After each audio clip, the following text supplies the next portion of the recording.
Hello, my name is Naomi Hewlett. I'm a student at Elizabethtown College. If we can just take a moment, I'd like you to think about, imagine yourself being a young child in a third world country where you're growing up in a household that's very poor. Have a younger sister, you live with your mom and dad, and it's very difficult for your parents to provide for you, so a lot of times you help work out as well. The neighbor comes to your parents, who's a very trustable neighbor, and tells them that they have a way that you all can go to the USA and start a new life.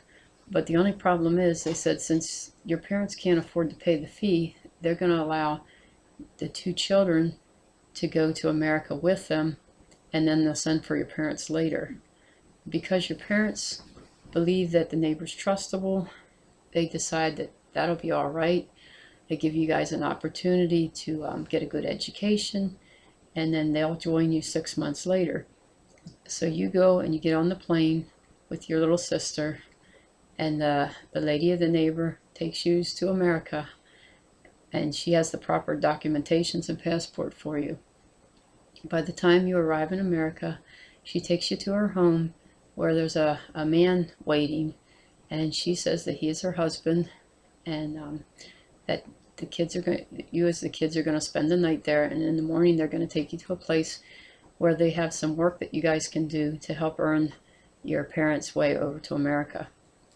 So you get a good night's sleep after a good meal. You wake up the next morning, the couple takes you to this house where a lady is, and before you know it, you find that you are in the midst of being a sex traffic victim.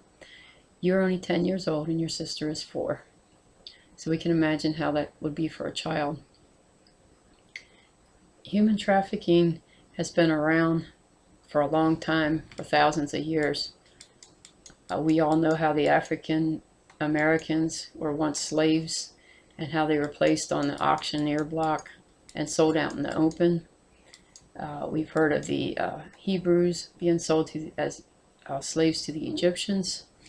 Nowadays, human trafficking is done in a more subtle way.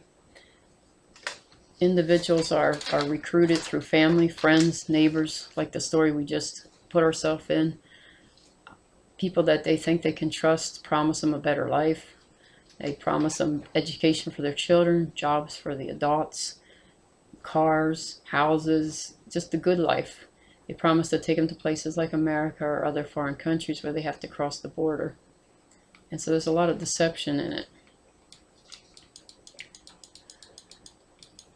Human trafficking is defined as the act of recruitment, transportation, transferring, harboring, or receipt of an adult or child for the purpose of exploitation, regardless of the use of illicit means, either within or without the country. So these children or adults are being recruited, then they're being sent over to other countries a lot of times. It's not always that way, that you have human trafficking that goes on in the United States as well. Human trafficking is one of the third largest money-making crimes throughout the world. It comes in next to illegal selling of guns and drugs. And the U.S. alone makes over $32 billion a year just in human trafficking. So it's a prosperous business for human traffickers. And there's different forms of human trafficking.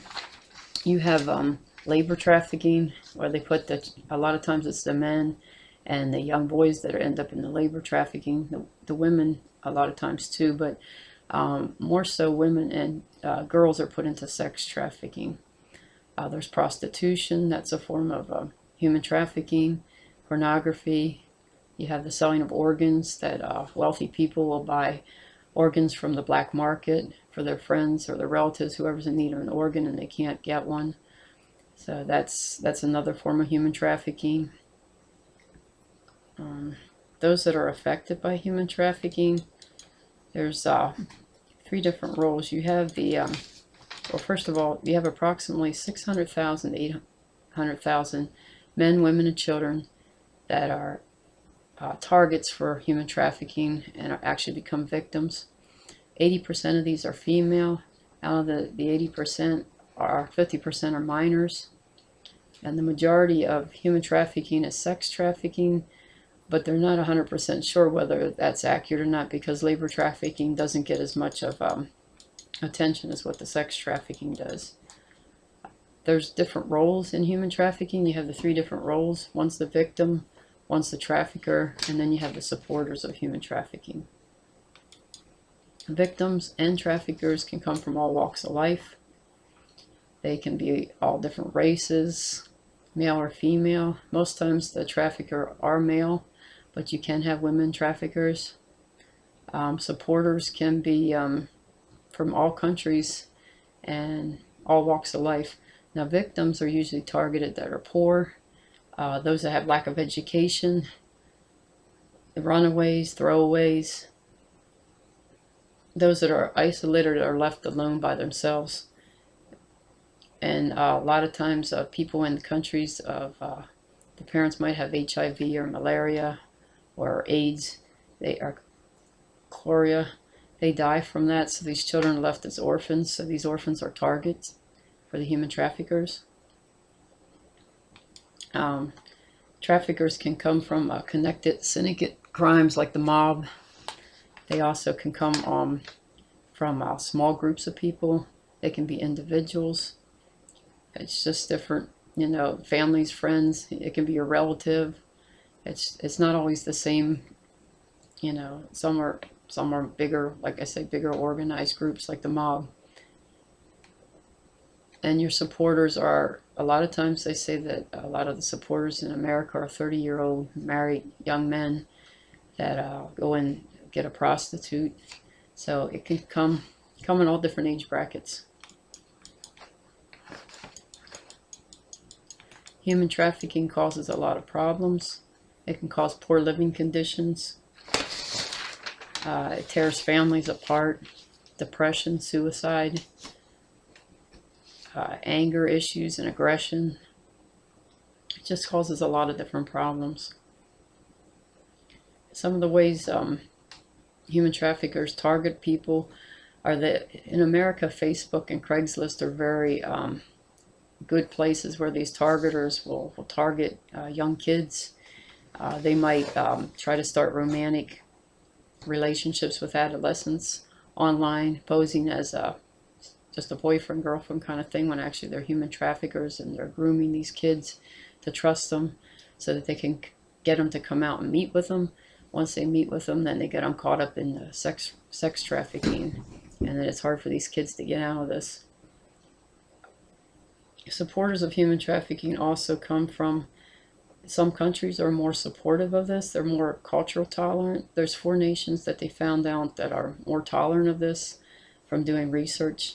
And these 4 countries are Jamaica, the Netherlands, Japan, and the US. And it was interesting that in the research I found that in America there are songs that actually glorify pimping. There's clothing and TV shows and video games and free ringtones that honor the life of a pimp. There's actually a song that won at the Academy Awards in the 78th Academy Award ceremony for the best original song. It's called "It's Hard Out There for a Pimp." Okay, government officials, police and judicial systems sometimes can be supporters of this crime as well, because there's corruption in the higher up places.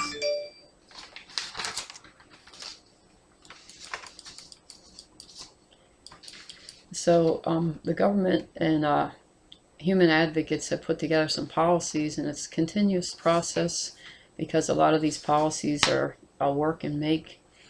There's a policy called the Trafficking Victims Protection Reauthorization Policy that was done in 2000, because this policy was so vague and didn't cover the complete protection for the human traffic victims. They had to revise it in 2003, 2005, and 2008. There also was another agreement. It was called an agreement. It's called the Flores Agreement. This is a suit that took place by a young lady from El Salvador. She was a migrant who came over to America. Because she came in illegally, she was arrested at the border. She was taken to a detention center where she was strip searched and put in, treated basically like a criminal, where she was supposed to wait for deportation. The living conditions in the detention center were really bad. There wasn't enough food, drinking water. Children are sometimes made to do forced labor. So it was really bad. So these these four minors plus Jenny Flores, they did a suit against the government. So their suit made a way for these young people that the government's not allowed to have such poor living conditions anymore. At least they're not supposed to, but that doesn't 100% stop them. The zero tolerance policy is something that Trump put into effect. This was just recently. He has zero tolerance for immigrants, illegal immigrants coming in at all across the borders. If they come in, whether they're looking for asylum and protection, it doesn't matter. They're arrested. The first time is a misdemeanor. The second time is considered a felony. These children are then sent back with their parents to where they came out of, which can be dangerous situations, which make them very vulnerable for human trafficking. So the policy was put into place because Trump felt that they needed to find those that were responsible for fraud and to try to keep illegal immigrants from coming in. So this is a policy that human advocates and human rights people, they're really upset because they feel it's not fair to the children. A lot of these children are being separated from their parents.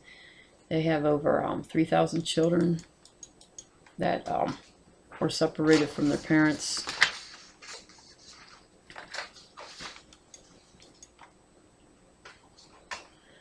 So some of the problems with these policies are there's a lack of awareness out there. There needs to be officers and stuff may not be aware of how to identify these victims, because a lot of these victims are hidden, especially your labor victims. Some of them are hidden in houses as servants and babysitters. So and a lot of these policies are very vague and inconsistent, and they don't carry out the law or enforce it and prosecute the traffickers. Instead, they treat the victims like criminals.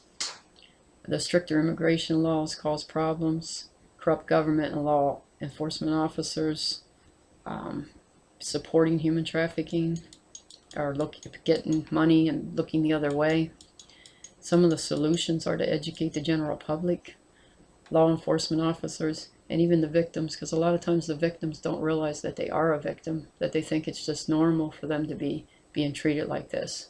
So a lot of times they don't know how to go about getting help.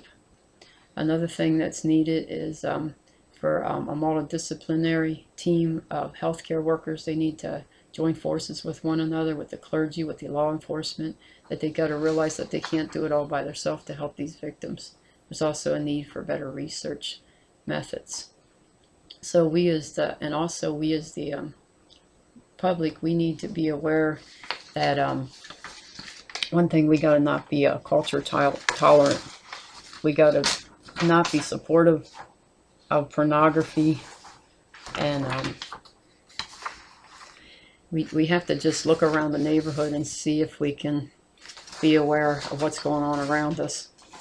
Because if we're not educated, we're not going to realize who's a human traffic victim, and they could be your next door neighbor. It could be children that are single parents, or they're many times they're a potential victim. And it's important that parents be aware of where their children are on the internet, and just monitor everything that goes on, because there are predators out there that will target your children. So with all that said, it's just important that we be more aware, so that we can be a voice for these people that are hurting out there and are victims of human trafficking. So thank you.